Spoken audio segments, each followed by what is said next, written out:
জেলা জুড়ে বিভিন্ন জায়গায় পুলিশের হাতে গ্রেফতার একাধিক তৃণমূল কংগ্রেস নেতা। 10 লক্ষ টাকা তোলা চাওয়া ও খুনের হুমকি দেওয়ার অভিযোগে শিবশঙ্কর ঘোষ নামক এক তৃণমূল কংগ্রেস নেতাকে গ্রেফতার করে বর্ধমান থানার পুলিশ। পূর্ব বর্ধমানেরই কালনায় আগ্নেয়াস্ত্র সহ তৃণমূলের এক পঞ্চায়েত সদস্যকে গ্রেফতার করল কালনা থানার পুলিশ।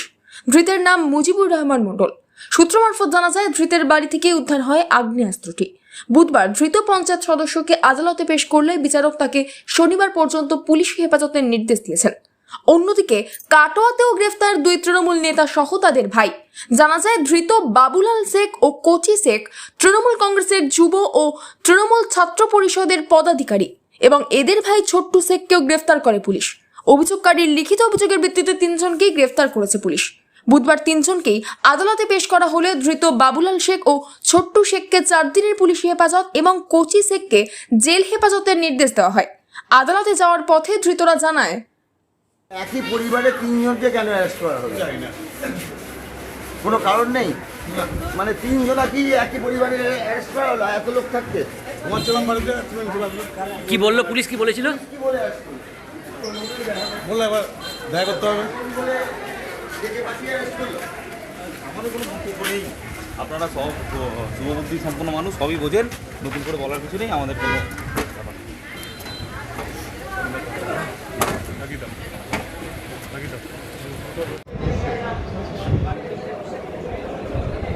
এই প্রসঙ্গে পূর্ব বর্ধমান জেলা তৃণমূল কংগ্রেসের সভাপতি রবীন্দ্রনাথ চ্যাটার্জি বলেন, এ তো বলার কিছু নেই। আসলে বিজেপি এখন সরকারে এসছে, স্বভাবতই তার প্রতিফলন ঘটছে।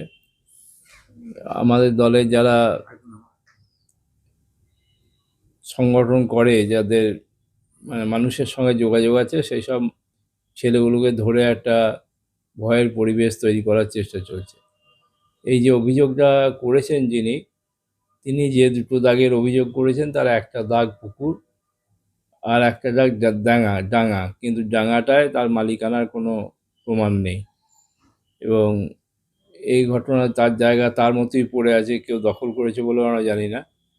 কিন্তু একটা মিথ্যা অভিযোগের ভিত্তিতে এরা 3 ভাই, একটা পরিবারের 3টে ভাইকেই যদি গ্রেপ্তার করা হয়, তাহলে সেই পরিবারটার কী পরিস্থিতি হতে পারে সেটা কারা বুঝবে।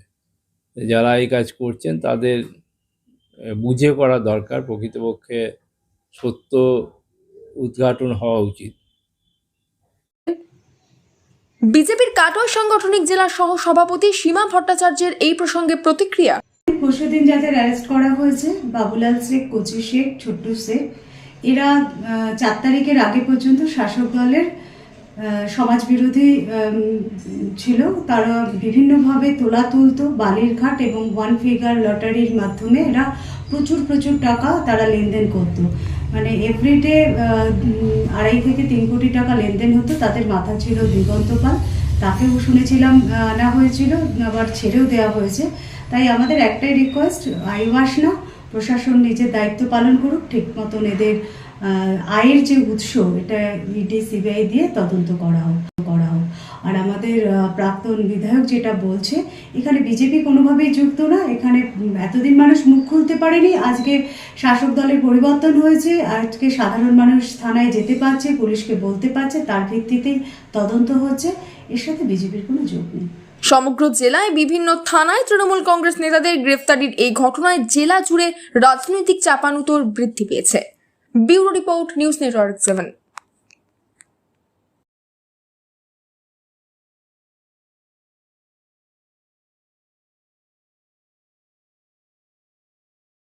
হলমার্ক সোনার গহনা কেনার ঐতিহ্যশালী স্বর্ণ প্রতিষ্ঠান শ্রী ধীরেন্দ্রনাথ দত্ত গোল্ড প্রাইভেট লিমিটেডের শ্রী সুখেন দত্তের দোকান।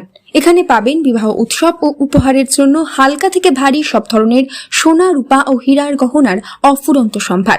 পুরানো সোনার গহনার বদলে পেয়ে যাবেন HUID হলমার্ক যুক্ত নতুন সোনার গহনা। এছাড়াও রয়েছে মান্থলি স্কিমের সুব্যবস্থা। ঠিকানা কাছারি রোড, চৌরাস্তা, টেলিফোন ময়দান, কাটোয়া, পূর্ব বর্ধমান।